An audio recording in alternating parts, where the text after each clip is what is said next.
queridos irmãos internautas também que nos acompanham, boa noite. É significativo que, ao abordar os temas do nosso Evangelho, possamos ver a forma absolutamente diferenciada com que Jesus se nos apresentava. Vejamos que, à sua época, os judeus tinham a expectativa da chegada do reino de Deus. E falavam sobre isso, observavam sinais, porque, afinal de contas, muitos profetas antecederam ao Cristo, falando da chegada do Messias. Mas aquele era um povo extremamente orgulhoso da condição de ser o povo escolhido.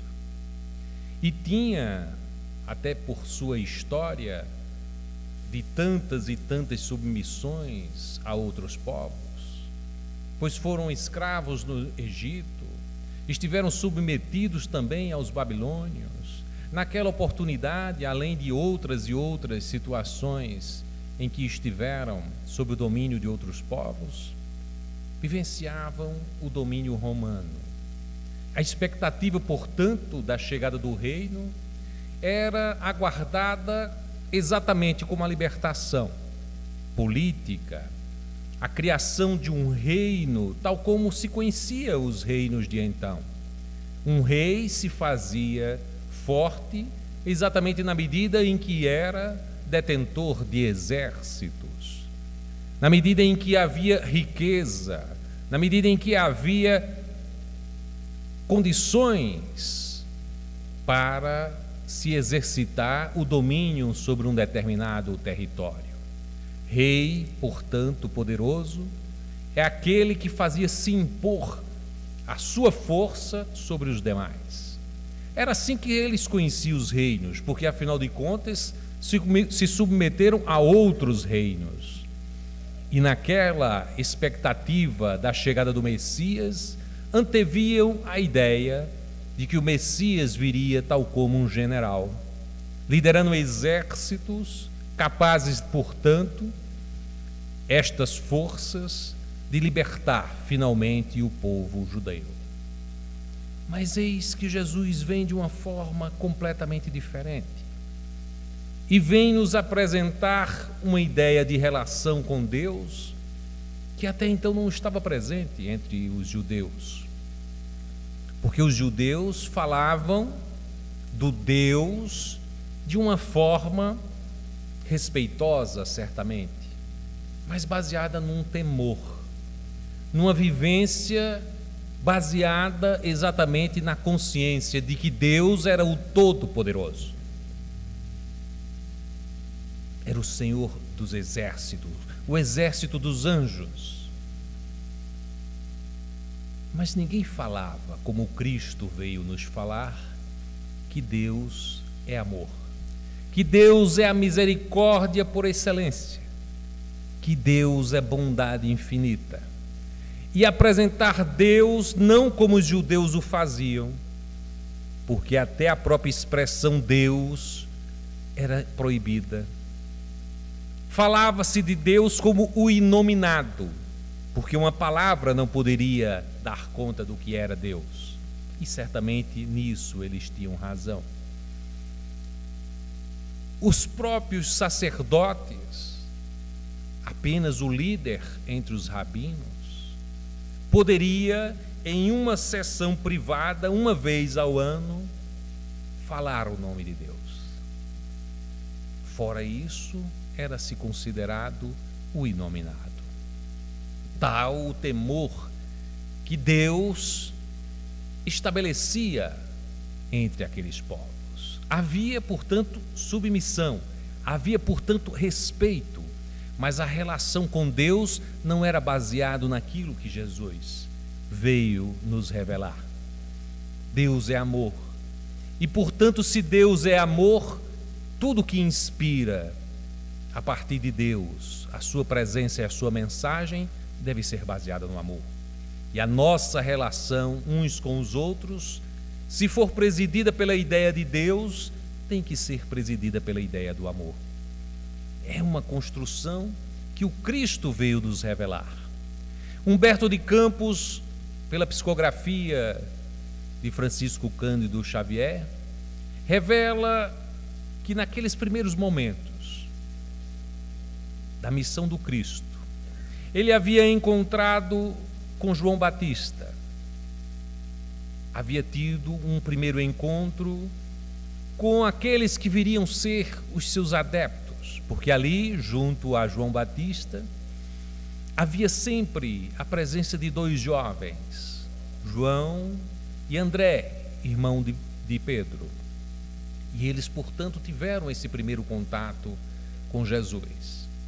Mas Humberto de Campos revela que depois daquele encontro com João Batista, às margens do rio Jordão, eis que o Cristo se encaminha em direção a Jerusalém.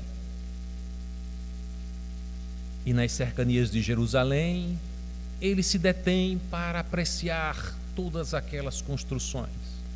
Havia já vindo a Jerusalém, como o próprio Evangelho revela, ainda menino, esteve a conversar com os doutores da lei, conhecia já a região, mas sabia que ali haveria de estar os momentos cruciais da sua missão entre nós.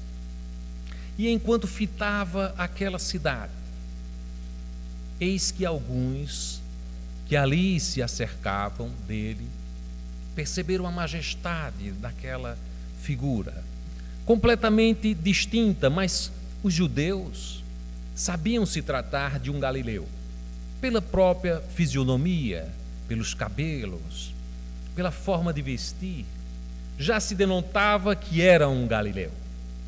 E os judeus eram povos divididos em várias castas, vários grupos.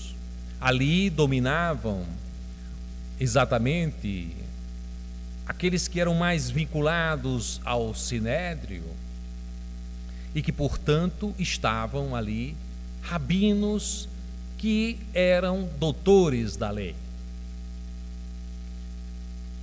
Se aproximaram e viram Cristo. Entre eles havia um em particular, Hanã, que se deteve diante do Cristo, se aproximou dele e dizia: Galileu, o que fazes na cidade? Humberto de Campos revela que esse Hanã iria ser um dos juízes a julgar o Cristo mais adiante, quando da crucificação, dos momentos que antecederam a crucificação. Pois bem, havia este rabino, e ele pergunta ao Cristo: Galileu, o que fazes tu aqui? E o Cristo serenamente afirma: passo por Jerusalém, buscando a fundação do reino de Deus. E aquele rabino diz: mas quem irá ter esta missão? Tu? Porque um galileu era visto sempre como algo desprezível pelos fariseus, que eram, portanto, dominantes na Jerusalém de então. E o Cristo afirmativamente diz: sim, esta é a minha missão. E ele vai dizer: como uma obra divina como esta ficaria em tuas mãos? Que sabes tu sobre o reino de Deus? Eu sei que é obra divina no coração dos homens, mas obra divina nas mãos de um galileu? Afinal de contas, tu tens reunido atrás de tu um cortejo de soldados? Fizeste alguma aliança com algum rei que desconheço, para que tu possas dar conta da conquista do reino de Deus? Não. Aqueles que me seguirão virão de toda parte. Ah, sim, disse o rabino. Os tolos, os medíocres estão por toda parte. Afinal, queres tu construir um reino desta magnitude com a lama e o charco? Por acaso já imaginaste alguma estátua sendo construída com tal material? E o Cristo, falando mais energicamente, embora suave, como sempre, se dirige para o rabino dizendo: Rabino, creia, não há mármore mais puro, de maior pureza do que o sentimento, e não há cinzel mais perfeito do que a boa vontade. E aquela resposta foi tão significativa que o rabino ficou absolutamente chateado e, desprezando ele, disse: mas afinal de contas tu conhece Roma, Atenas? Porque certamente aquele que viria para governar o mundo em nome de Deus deveria conhecer os grandes palcos dos acontecimentos humanos, as sedes dos grandes governos, Atenas da filosofia e Roma do poder imperial de então. Mas o Cristo vai afirmar que conhecia aquilo que era a vontade do Pai. E aquilo era o fundamental. Não precisava de outro conhecimento, sabia o que era a vontade do Pai. E o rabino sai absolutamente chateado, fazendo as suas considerações menos felizes sobre aquele galileu, que para ele poderia representar a escória humana, porque na visão egóica, orgulhosa dos fariseus, apenas aquele pequeno núcleo poderia falar em nome de Deus, núcleo de rabinos. E o Cristo, é dito por Humberto de Campos, logo em seguida vai se dirigir para as cercanias de Cafarnaum, onde encontrará aqueles pescadores humildes, e diante de Pedro e de André irá falar exatamente da conquista do reino de Deus, da realização do reino de Deus. E André fica logo um tanto quanto apreensivo, porque diz: mas como construir o reino de Deus nesta pequena localidade? Cafarnaum era apenas um pequeno agrupamento de casas de pescadores à beira do Tiberíades. E Pedro, pensando mais largamente, disse: sim, mas no entorno de todo o lago há vários grupamentos e nós poderemos começar por aqui. E o Cristo tem um leve sorriso, considerando mesmo a fragilidade das primeiras impressões daqueles que viriam a ser grandes no reino dos céus, porque certamente apóstolos do Cristo edificaram dentro deles próprios aquilo que o Cristo veio nos ensinar, de que o reino de Deus está dentro de nós. Mas veja que a importância da consideração do Cristo nesta passagem é que ele fala de um reino completamente diferente. Veja que não há, da parte do Cristo e em nenhuma passagem evangélica, o Cristo haverá de dizer: o reino de Deus é isto.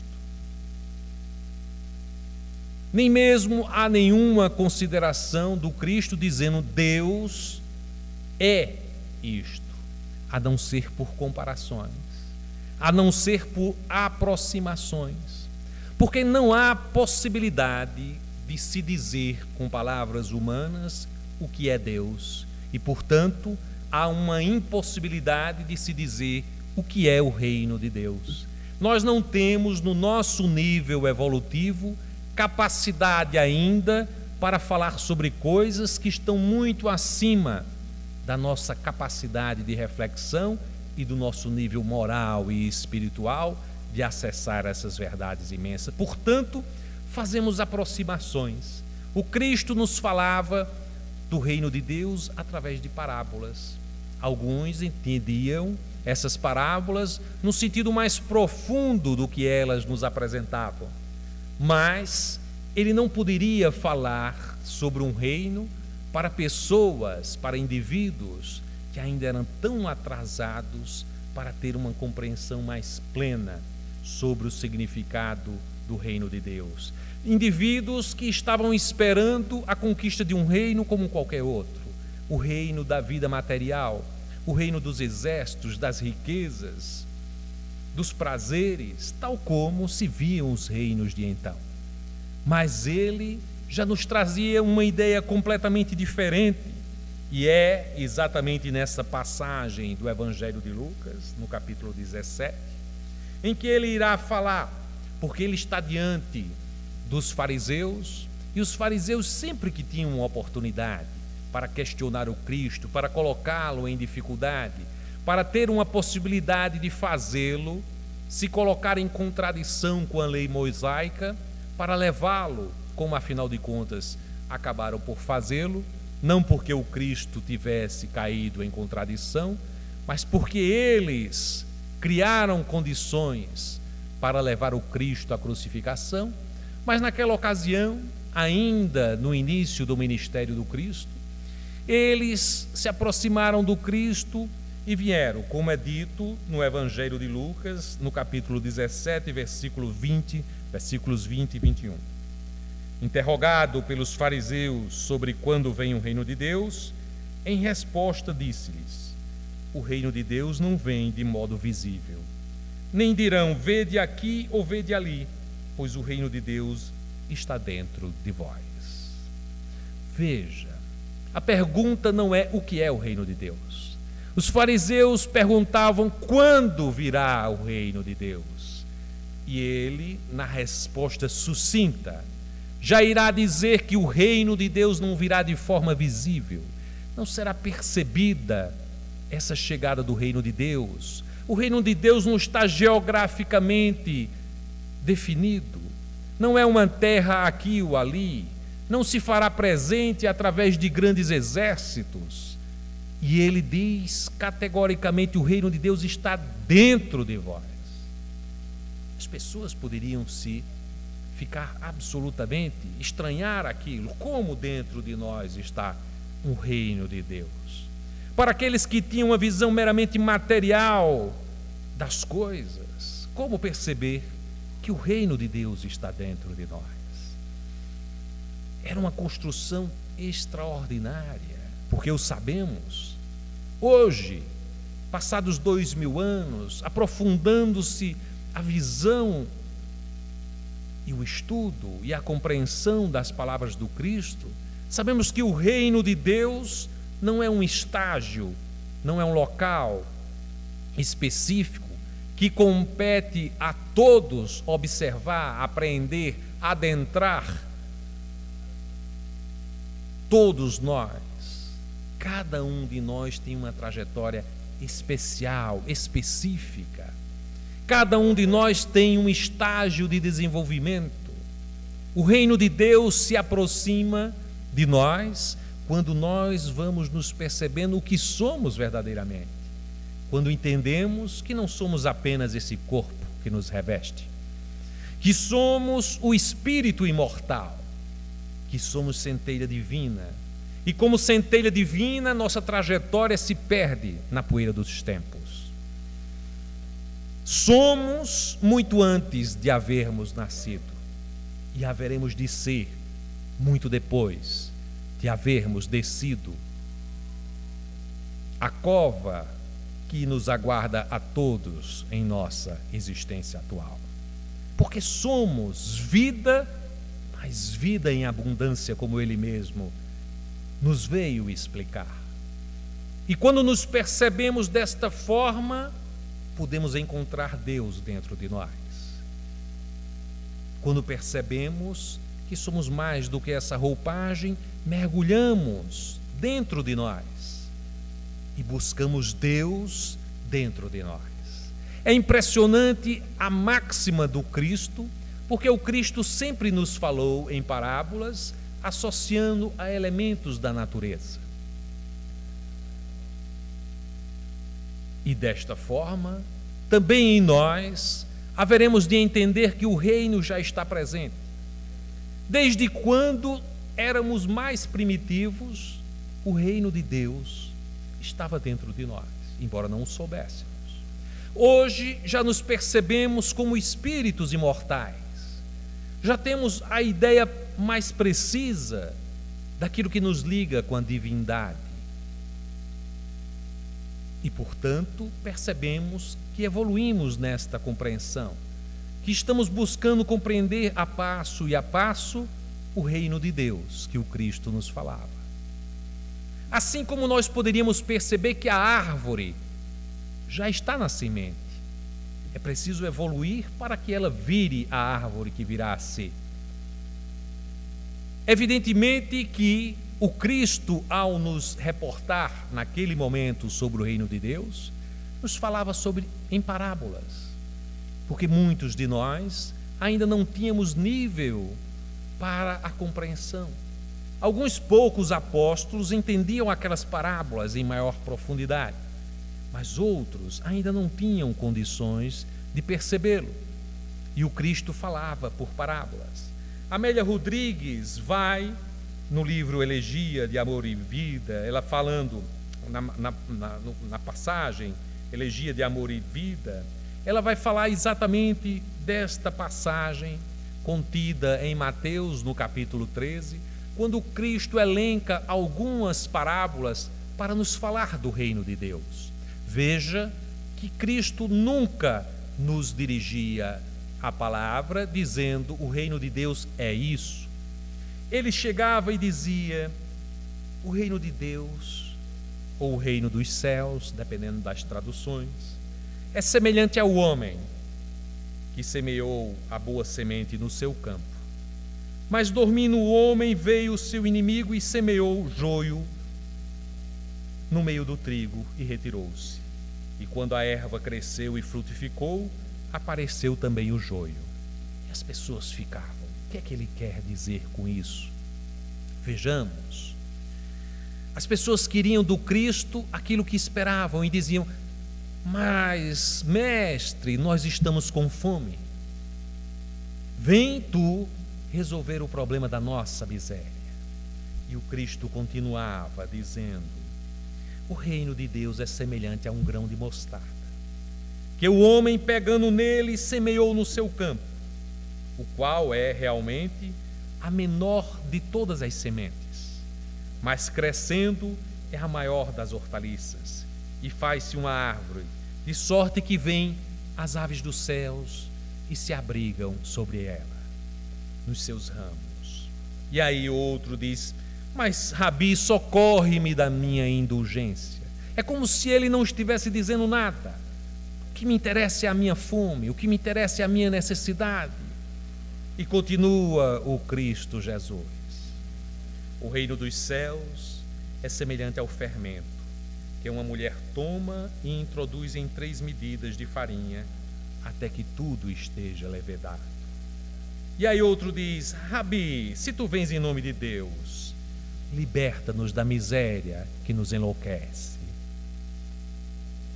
E o Rabi continua: também o reino de Deus é semelhante a um tesouro escondido num campo, que um homem achou e escondeu, e pelo gozo dele vai, vende tudo quanto tem e compra aquele terreno.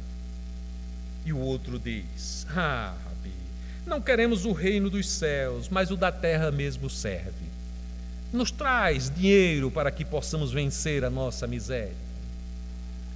E ele, sem alterar a sua voz, continua: outro sim, o reino dos céus é semelhante ao homem negociante que busca boas pérolas.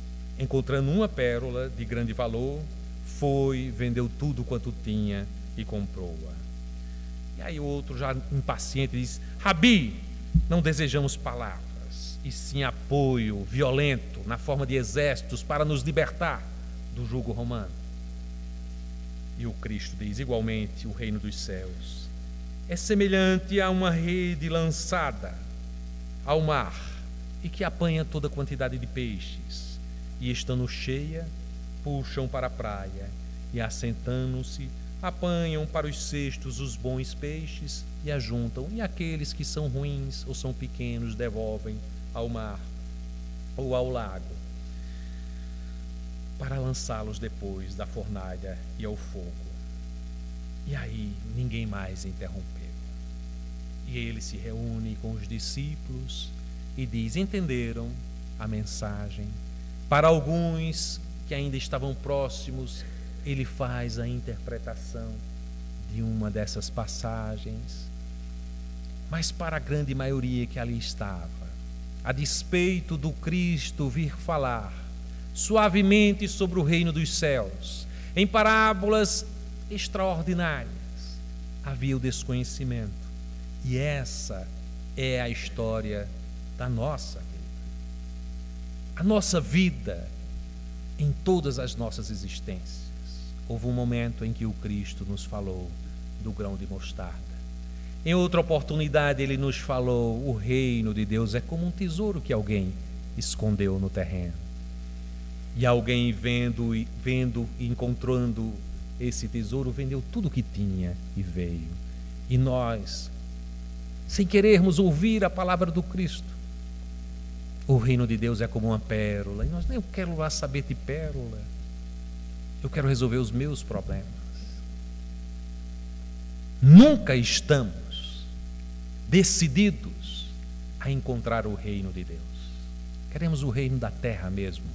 Como aquele que interpelava o Cristo, dizia: me dê o reino da terra que já está tudo bem. Porque queremos que o Cristo solucione os nossos problemas financeiros. Se temos algum problema amoroso, um relacionamento no trabalho que é conflituoso, um filho que nos preocupa fortemente, queremos a resolução destas questões concretas. E o Cristo fala ao nosso coração. E nós dizemos: mas não é isso que eu vim buscar. Como se nós pudéssemos dizer ao Cristo o que é mais importante para nós. E Ele está o tempo todo nos dizendo o que é mais importante para nós. Mas nós não temos ouvidos. 2000 anos Ele a nos dizer: o reino de Deus está dentro de vós. E diante das dificuldades, diante dos problemas, todos que nos acontecem na vida, porque a vida, segundo Joana nos alertando, não viestes para esta existência a passeio ou em viagem de turismo. Todos nós aqui estamos para aprender, para resgatar, para viver em profundidade estas lições que o Cristo nos apresentou. Então, o grande desafio da vida, em primeiro lugar, se pudéssemos colocar numa ordem, ordenar, como fazemos a cada semana, nós dizemos: temos que pagar a padaria, temos que fazer isso, temos que fazer aquilo outro, não é verdade? Existe a mensalidade, temos que estudar para tal prova, temos que realizar tal tarefa, mas nunca colocamos em ordem aquilo que é essencial para a nossa vida. E o que há de mais essencial na nossa vida é entendermos Jesus. Buscarmos o reino de Deus que está dentro de nós. Esse mergulho dentro de nós é uma coisa dificílima. Temos dificuldade de entender o que é que essa palavra do Cristo vem nos falar. Porque ele diz que o homem sábio planta sementes de trigo sem temer o joio. Olha que coisa interessante. O reino de Deus é semelhante àquele que semeia o trigo, mas ao lado vem alguém que semeia também o joio. E olha que coisa interessante, ele nos dá a ideia de que ao lado das coisas boas na vida sempre haverá acontecimentos infelizes, sempre haverá o mal a nos acompanhar, mas que não nos preocupemos, tenhamos segurança, fé, porque o reino de Deus se constrói com a segurança, com a firmeza, com a fé. Alguns se preocupam. Na primeira situação de dificuldade, diz: o mal nos acompanha. Quantos que se dizem cristãos se preocupam mais com o diabo, a figura do diabo, do que com Deus? Em tudo vê diabo, né? Programa de televisão é o diabo, o não sei o que é o diabo, isso aqui é o diabo. Parece que gostam mais do diabo do que de Deus.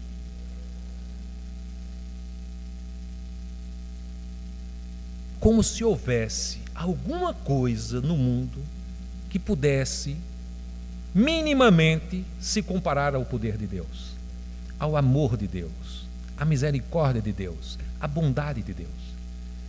E diante das dificuldades, nos alarmamos tanto com os problemas que dizemos: eu estou sentindo que eu estou aqui com uma influenciação espiritual, não é? Que tem aqui um cabra junto de mim. Quando a gente esquece que o reino de Deus está dentro de nós, conforme nos foi revelado pelo próprio Cristo Jesus, e ficamos olhando para fora, quando a nossa procura é dentro de nós, é buscarmos dentro de nós. E aí o Cristo vai nos informar exatamente que nós temos que imaginar o reino de Deus como se fosse uma pequena semente de mostarda. Veja que ele já tinha falado em outra passagem que se tivéssemos uma fé do tamanho de um grão de mostarda, realizaríamos coisas extraordinárias. Porque o grão de mostarda, como nós o sabemos, é aquele grão pequenininho. E ele quis dar a ideia exatamente de que a menor das sementes é como o reino de Deus, porque nós, primitivos como éramos naquele instante, muitos de nós somos primitivos hoje, mas primitivos como éramos diante dele naquela oportunidade, éramos como um grão de mostarda. Mas esse grão de mostarda, bem plantado num terreno feito com boa vontade, haveria de se transformar num arbusto vigoroso. E tão importante seria aquele arbusto que ele poderia abrigar as aves do céu. Lógico, porque quando crescemos em amor, em bondade, em caridade, nós não só crescemos verticalmente em direção a Deus, como também abrigamos as suas criaturas em serviço, em apoio, ajudando e cooperando, que é exatamente o caminho da nossa evolução. E o Cristo nos falava por parábolas extraordinárias, nos informando que aqueles que usam o fermento, como ele dá a ideia, em 3 medidas de trigo, haveria de ver levedar, crescer aquele pão, o pão da vida, com o fermento da verdade. A verdade é o conhecimento de Deus. Quando Pilatos, diante do Cristo, diz: afinal, tu és rei do quê? Ele diz: aqueles que buscam a verdade me acompanham. E aí, para Pilatos, o que interessava era exatamente se ele era rei de algum exército. Mas aquele que é rei da verdade, e Pilatos diz assim: a verdade, o que é a verdade? Lógico que o Cristo não ia dizer para aquele homem absolutamente imoral o que seria a verdade. A verdade é Deus e sua justiça. Então, quando buscamos Deus e justiça para todas as nossas ações, nós fazemos como que o fermento que leveda o pão da vida. E aí ganhamos sentido na nossa vida, e isso é o reino de Deus crescendo dentro de nós. Imaginemos nós na nossa vida, alguém chega e diz: olha, sabe fulano de tal, cometeu um adultério ali, etc, etc, e traz a maledicência. O que fazemos daquilo? Há aquele que diz: mas já pensou? Aí chega logo em diante e diz assim: olha, aquele é uma figura, soube que já tem 2 casos de adultério. Aí outro vai e aumenta, e aumenta, e aumenta, e aumenta. Isso não é, afinal de contas, trazer a justiça de Deus para cada ato da vida. Mas quando pensamos diante das ocorrências e dizemos, a gente já bloqueia a maledicência ali no nascedouro. Quando a pessoa chega, aí diz: pensaste bem sobre o que estás a dizer? Digamos que seja verdade. Que bem estás a trazer em divulgar este acontecimento? A outra pessoa já se toca. E aquele exemplo já vai fazendo com que a pessoa seja visto como alguém que não irá levar maledicências adiante. E é um exemplo para aquela outra pessoa. Mas muitas vezes a gente nem leva a maledicência, mas também se cala, simplesmente se cala, omite-se diante da situação. Não é o bom proceder. No livro dos Espíritos, Kardec pergunta aos espíritos imortais se nós, afinal de contas, seremos bons se fizermos o bem, ou se não fizermos o mal, já poderemos ser considerados pessoas boas. Os espíritos dizem: sereis julgados não só pelo mal que fizerdes, mas por todo o bem que não tereis feito. De modo que, diante de uma situação, precisamos oferecer a resposta adequada, barrar a maledicência. Quando alguém vier falar queixas sobre o outro, dizer para aquela pessoa: mas afinal de contas, te coloca na condição do outro. Sabe, ele falou assim contigo porque está passando por grandes dificuldades. Já colocar uma outra possibilidade de refletir sobre a situação. Eu lembro muito, minha mãe tinha essas coisas. Às vezes a gente chegava e vinha e trazia uma impressão, às vezes sobre um irmão, ou algum parente, ou algum amigo e tudo mais. E ele dizia: tu já pensaste que ele pode estar passando por isso ou aquilo outro?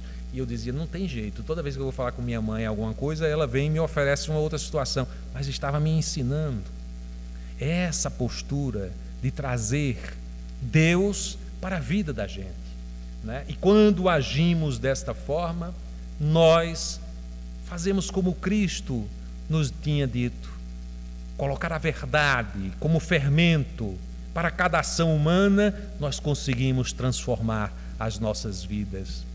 E depois ele fala sobre um tesouro guardado num solo desconhecido. Observe bem. E aí a pessoa vai e encontra aquele tesouro, e aí vende tudo que tem para adquirir aquilo. Era muito comum entre os judeus de então, porque tinham medo de assaltos e tudo mais, escondiam tesouros, né? Escondiam riquezas, coisas que possuíam, ouro e tudo mais, e colocavam nos terrenos. Acontecia também muitas vezes que a pessoa morria e os parentes não ficavam sabendo de onde é que estavam aqueles tesouros. O historiador Flávio Joséfo, que era um historiador daquela época, romano, ele falava que muitas vezes os soldados romanos, fazendo escavações lá, encontravam tesouros. Então isso era comum. Cristo estava falando de uma situação que era comum, que os judeus sabiam que aconteciam isso. E aí alguns comentadores do Evangelho dizem: isso não é uma passagem muito feliz do Cristo, porque ele fala de uma coisa que não é muito correta. O camarada descobriu o tesouro, aí vai vender tudo que tem para comprar aquele tesouro. Mas veja, isso não é o que é mais importante. O que o Cristo diz é: quando a gente encontra algo que é mais importante, a gente se desfaz de tudo que é do mundo, todas as riquezas, e vai conquistar aquele tesouro.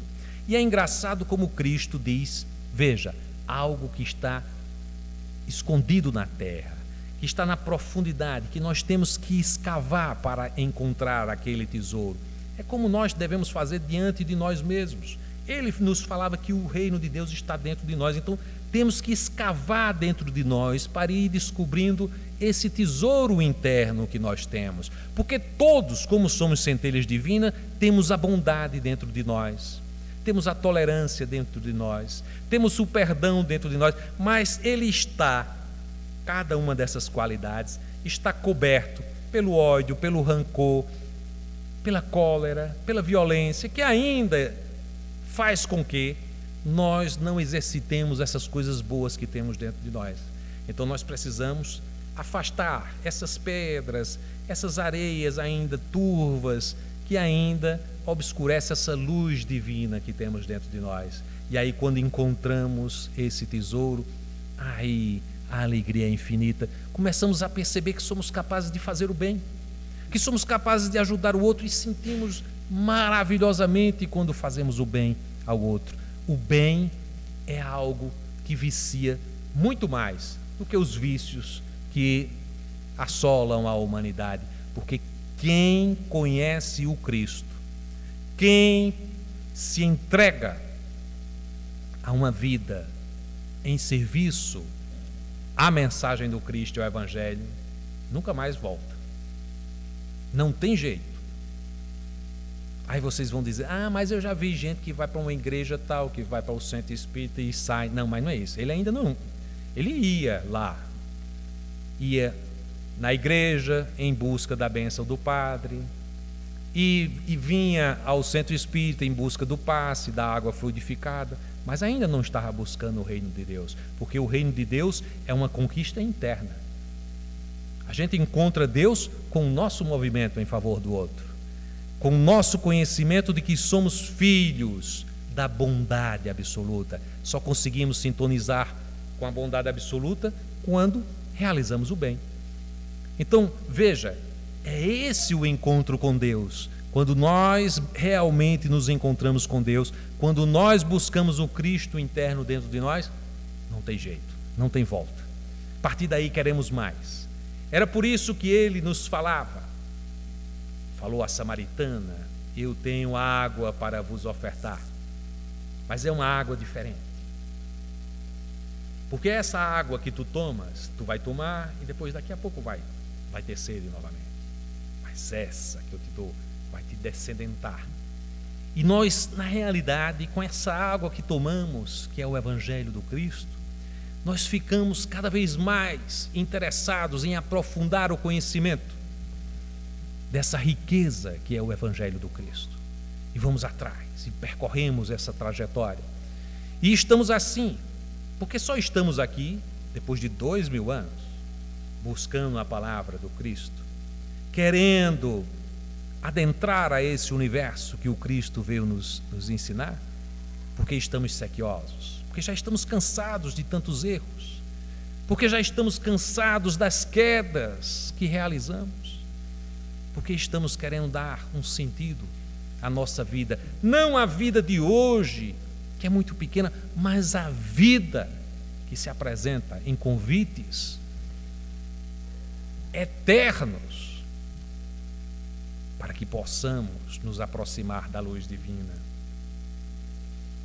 O Cristo nos falava, portanto, da alegria de escolher bem, porque havia também a possibilidade de encontrarmos uma pérola. Olha que coisa fantástica na construção do Cristo. O tesouro que está enterrado e temos que buscar. A pérola se encontra no fundo do mar. E, portanto, também temos que mergulhar, fazer esse mergulho íntimo. Temos que adentrar na profundeza de nós mesmos para encontrar Deus. É uma construção fantástica. E ele nos fala que o reino de Deus é como aqueles pescadores puxando com um arrastão vários peixes. Haverão os peixes bons e os peixes ruins, porque todo o encontro com o reino de Deus que devemos realizar é uma escolha. Nós vamos escolhendo entre o bem e o mal. Vamos sempre escolhendo numa situação que se nos apresenta como nós vamos nos portar. O Cristo fez aquele cântico extraordinário das bem-aventuranças. E para cada bem-aventurança prometia aquele que é humilde, pobre pelo Espírito, portanto, simples e humilde, haverá de adentrar ao reino de Deus. Aqueles que são mansos haverão de adentrar o reino de Deus. Aqueles que são pacificadores serão chamados filhos de Deus. Sempre que se dizia filho de Deus, era aquele que já não precisa mais da reencarnação. Ele se dizia o Filho do Homem, porque ele não precisava reencarnar, veio até nós em missão, por amor a nós outros, mas não precisava mais. Já era espírito puro. Os demais que ali estavam, sim, ainda estavam nas várias encarnações necessárias ao seu processo evolutivo, como nós outros estamos aqui. Esta é uma encarnação a mais que estamos realizando para nos depurarmos, E se formos competentes nessa vida, a despeito de tudo que fazemos, no trabalho, no estudo, em família, na comunidade, haveremos de dar prioridade a buscar o reino de Deus dentro de nós. Paulo haveria de dizer, com essa questão das escolhas, haveria de nos informar: observa tudo, retém só o que é do bem. Nos informando que na vida nós haveremos de encontrar coisas boas e más, naquilo que lemos, naquilo que ouvimos, naquilo que falamos, naquilo que aprendemos nas várias esferas de atividades nossas, mas reter apenas o que é de bem. Porque, lógico, nesse mundo que nós estamos, particularmente assolados por muitas informações que nos chegam de todos os instrumentos e de todos os meios de comunicação, televisão, internet, rádio, tudo que nos convida constantemente a adentrar num mundo em que se apresentam assaltos, violências, guerras, e ficamos pensando que o mundo não tem jeito. Paulo não nos diz para fugirmos do mundo. Estejamos no mundo, ouçamos o que é bom e o que é ruim, mas reter apenas o que é bom, apenas aquilo que faz bem. Quantos de nós, durante a semana, se pensarmos agora, podemos dizer assim: o que foi que eu li nesta semana? E aí vamos dizer: quantas páginas do Evangelho eu li essa semana? Ou esse mês? Ou esse ano? Durante a minha vida? E haverá quem diga: eu nunca li uma página do Evangelho. Olha que tristeza. Vir nesta existência para encontrar o reino de Deus e nunca abrir o Evangelho do Cristo Jesus. E tem uns que dizem: mas o Evangelho é muito difícil. Mas são capazes de fazer doutorado em engenharia nuclear, mas acham difícil o Evangelho. Porque o Evangelho, para ser bem apreendido, tem que ser vivido. Francisco de Assis, magistral, trovador de Deus, nos dizia: fazei divulgar a mensagem do Cristo, divulgar o Evangelho, às vezes até usando palavras, porque a grande divulgação do Evangelho são os atos, a prática do bem. Às vezes até se pode falar. E foi aquele que, antes e depois do Cristo, teve a vida magistral mais próxima da vida que o próprio Cristo teve entre nós. Magnífico Francisco de Assis, símbolo de pureza, de pobreza pelo Espírito e de entrega em serviço ao próximo, reconhecendo o próximo como o irmão, conforme era dito pelo Cristo Jesus. Meus queridos irmãos, o Cristo Jesus há 2000 anos nos convidava a entender o reino de Deus como um estágio da evolução que todos nós temos a realizar. Já fomos muitas coisas. Nas nossas existências fomos dominados pelos instintos. Bárbaros, buscávamos sedentos resolver aquelas nossas necessidades de fome e de frio. Nem que para isso tivéssemos que matar, que oprimir os nossos semelhantes, para obtermos aquilo que achávamos que era necessário para a nossa sobrevivência. E cometemos muitas atitudes infelizes. Mais adiante, como hoje é predomínio na nossa sociedade, fomos direcionados pelas nossas sensações. Então tudo aquilo que nos remete à ideia de um prazer. Alguns veem prazer no cigarro, nos tóxicos, na bebida, no sexo em desvario, na música alta, nesses ritmos enlouquecedores. E dizem, isso me traz uma satisfação extraordinária. E as pessoas querem mais disso, mais e mais. São todas sensações da matéria. E estamos no caminho para fazer com que os sentimentos dominem a nossa vida. E quanto mais os sentimentos dominarem a nossa vida, mais vamos purificando esses sentimentos. E aí já não são mais os sentimentos, digamos assim, do lado escuro da alma, o ódio, o rancor, mas os sentimentos nobres, a tolerância, o perdão, a caridade, o amor. Porque o amor tem todas essas expressões. Quando somos caridosos, estamos exercendo o amor em direção aos nossos semelhantes que têm necessidades.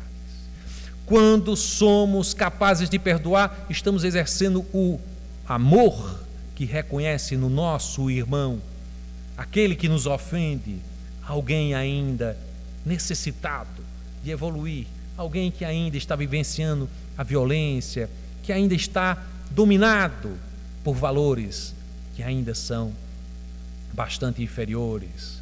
Mas quando observamos a infelicidade de alguém que vive pela violência, que vive para a maledicência, somos tomados por uma compreensão, por uma compaixão, pelo sentido do perdão.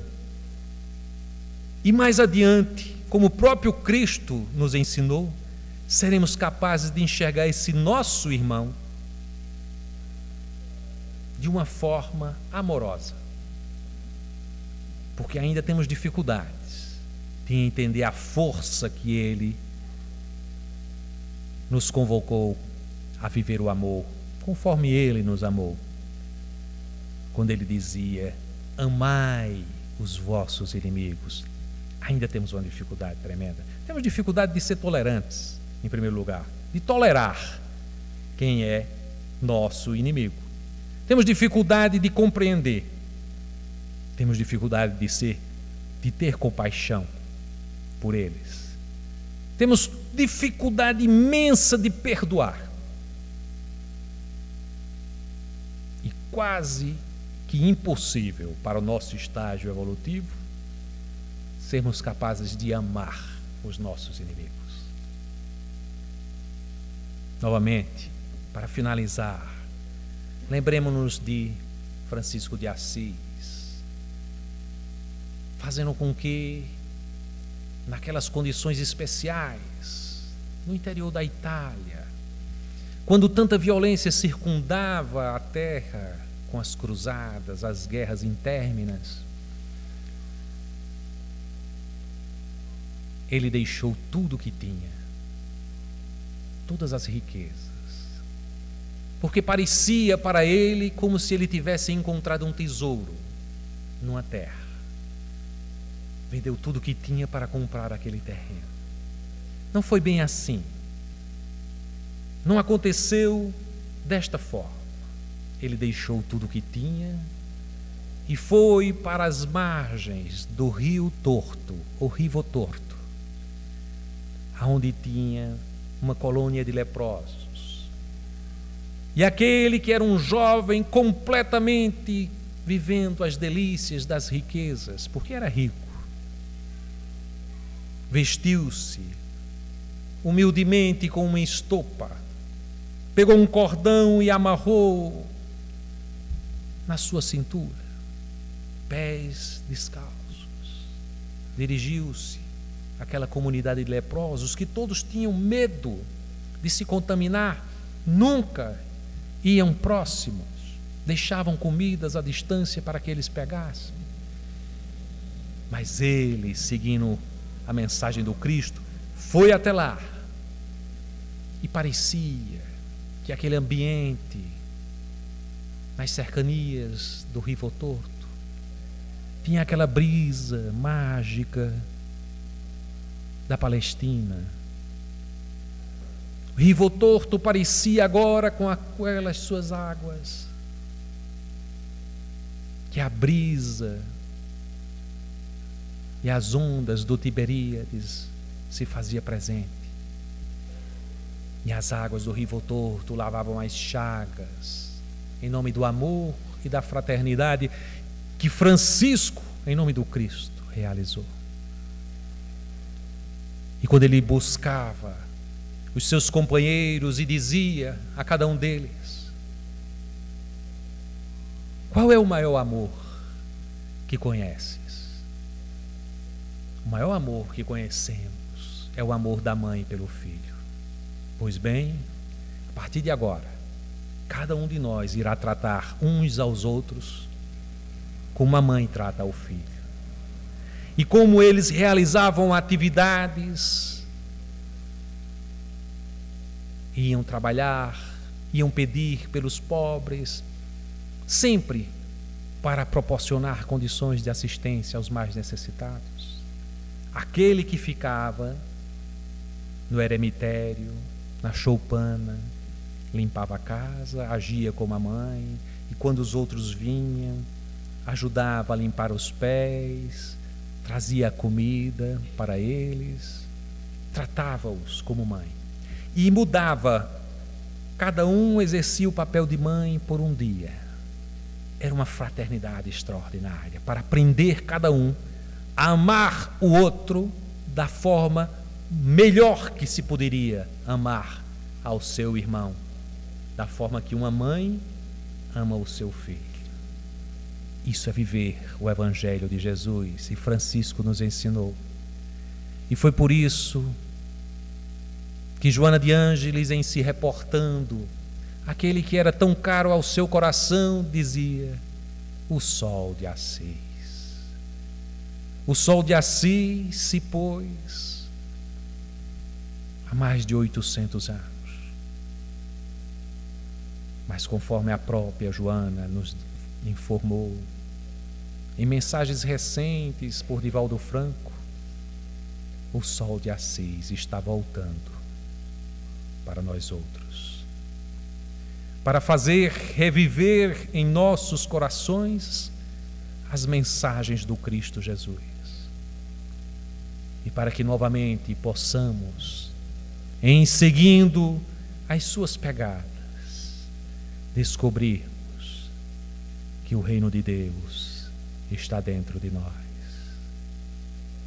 Ah, Francisco, volta a cantar aos nossos ouvidos as canções maravilhosas que em Assis assinalavam que o Cristo é mensagem de amor aos nossos corações e nos convoca a todos, neste instante de graves distorções na sociedade, a sermos a lamparina a iluminar os caminhos dos que nos cercam, e dizermos, hoje como ontem, o amor preside a tudo. Deus comanda as nossas vidas. Senhor, fazei conforme a tua vontade. E se assim for, e eu merecer ser digno desta mensagem rica que nos chega através da doutrina espírita, revivendo o Evangelho do Cristo, possa eu ajudar a ladrilhar os caminhos pelos quais irão passar os teus mensageiros, para que novamente, aqui no Brasil, como em Assis,